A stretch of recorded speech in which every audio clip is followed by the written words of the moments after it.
প্রশান্ত দা অসুস্থ হয়ে গেছে ভাই। মাওবাদী এলাকা দিয়ে আসলাম, তা মোটামুটি কি বলবো, কোনো খাওয়ার জায়গা নেই। মানে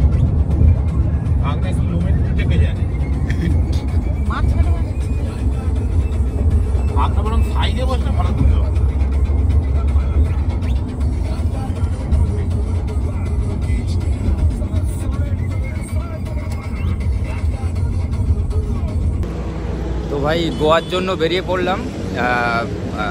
স্টার্টিং এর ইয়েটা তোলা হয়নি অবশ্যই, হল্ট করে কিছুটা খাওয়া দাওয়া হলো এখানে। আর এটা আমি যেটা যাব সেটা তোমাদের ম্যাপে দিয়ে দিচ্ছি। টোটাল 2100 কিলোমিটার এখান থেকে গোয়া বাই কার। এই যে আমাদের গাড়ি, তো বলে দিচ্ছি কোন কোন রুটে আমাদের যাওয়া হবে। টোটাল আমরা ঘুরবো হচ্ছে ঝাড়খণ্ড, উড়িষ্যা, ছত্তিশগড়, মহারাষ্ট্র, গোয়া, কর্ণাটক, অন্ধ্র, তেলেঙ্গানা। টোটাল এইগুলো ঘোরা হবে। আর আমি ডিটেলসে ম্যাপে দিয়ে দিচ্ছি কোন রুটে আমরা যাচ্ছি। তো এই জাস্ট একটা ছোট্ট ব্রেক নেওয়া হলো। আমাদের গাড়ি স্টার্ট দিয়েছিলাম মোটামুটি 3:30 নাগাদ। এখন কোলাঘাটে আছি। 4টের মধ্যে কোলাঘাটে ঢুকে গেছি আমরা। এই 4টে নয়, 4:40 নাগাদ কোলাঘাটে ঢুকেছি। কোলাঘাটে এই যে রেস্টুরেন্টে একটু খাওয়া দাওয়া, হালকা স্ন্যাক্স। তো নেক্সট আপডেট আরও দিতে থাকবো। কোলাঘাট থেকে আবার গাড়ি স্টার্ট দেওয়া হচ্ছে। গাড়ির মধ্যে আমি, আনন্দদা, মাসুদ মামা, পিছনে আছে আমাদের প্রশান্তদা, সবাই একসাথে বেরোনো হচ্ছে। জাস্ট স্টার্ট দেওয়া হলো কোলাঘাট থেকে। গন্তব্যস্থল হচ্ছে সম্বলপুর। ওখানে স্টে করা হবে কালকে। ওখানে হয়তো আমরা একদিন স্টে করে একটু ঘুরতে যাব, দেন তারপর ওখান থেকে আবার নেক্সট বেরোনো হবে।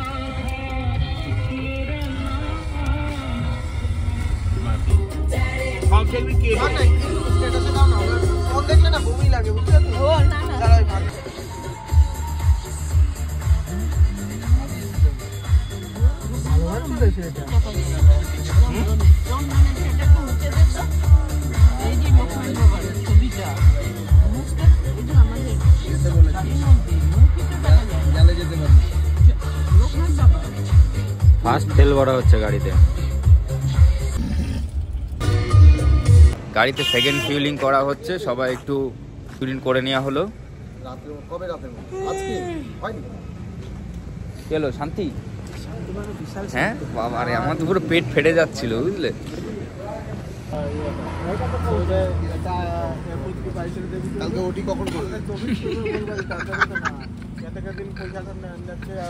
আজকে তো আজকে না সেটা বুঝেছি, আজকে তো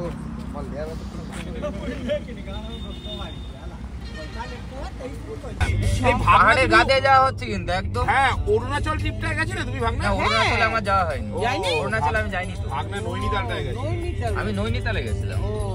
এটা আমরা পাহাড়ের উপরে উঠছি। হ্যাঁ, পরে কি একটা মানে নর্থের ট্রিপ করা যাবে? কোন নর্থ? মানে কুলু, মানালি, কাশ্মীর পুরো একবারে। হ্যাঁ, সময় নিয়ে যেতে হবে।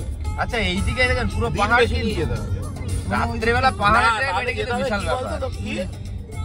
কি বলছো ভাগনা? বলছি রাত্রেবেলা পাহাড়ে ড্রাইভ এটা সেই লেভেলের এক্সপেরিয়েন্স। আরে তো যেটা রাস্তা ওকে দরকার হয়। কাশ্মীর হলে কাশ্মীরই শুধু ঘুরতে হবে, এত এরিয়া হবে না। রাস্তা ভালো আছে, রাস্তা ভালো। এই কাশ্মীরে তো এখন পুরো ট্রেন যাচ্ছে। হ্যাঁ, এখন তো সুবিধা হয়ে গেছে। পাহাড়ে উঠছি এখান থেকে দিল্লিতে রাত্রে মোটামুটি এখন বাজে হচ্ছে অ্যাপ্রক্স 10টা। আর কিছু দূর গেলে সম্বলপুর, মোটামুটি 150 কিলোমিটার এখান থেকে সম্বলপুর। এখন আমরা আছি কেউনঝড়, উড়িষ্যার মধ্যে। দুই সাইডে একেবারে জঙ্গল আর একদম ফ্রেশ পাহাড়। ও না, দারুণ করেছে না? টান টান গাড়ি চলছে। হ্যাঁ, ভালো বানাচ্ছে। এইবারের হাইওয়েটা মজা আছে। ধোয়া ধোয়া। সম্বলপুরে যাওয়ার আগে ভাই মাওবাদী এলাকা দিয়ে আসলাম, তা মোটামুটি কি বলবো, কোনো খাওয়ার জায়গা নেই।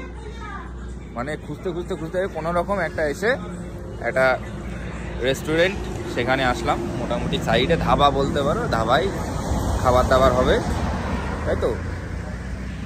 আর একটু ঠান্ডা আছে তো আগুন তাপানো হচ্ছে, এখানে আগুন করা আছে হালকা হাইওয়ের ধারে। ব্যাস এই। এটা কি দেশি চিকেন? আমার দেখি একটু ভালো দেখে দেবে। আমি সলিডই দিলাম। ভাই রাস্তায় কোথাও খাবার পাওয়া যাচ্ছিল না, এসে একটা ধাবায় মোটামুটি খাবার পাওয়া গেছে। আমাদের ভাগ্য ভালো, কারণ আমরা আসছিলাম পুরো মাওবাদী এলাকা দিয়ে। হ্যাঁ প্রশান্ত দা অসুস্থ হয়ে গেছে, প্রশান্তর বমি পেয়ে গেছে পাহাড়ি রাস্তায়, গাড়ি দাঁড় করিয়ে বমি করানো হচ্ছে।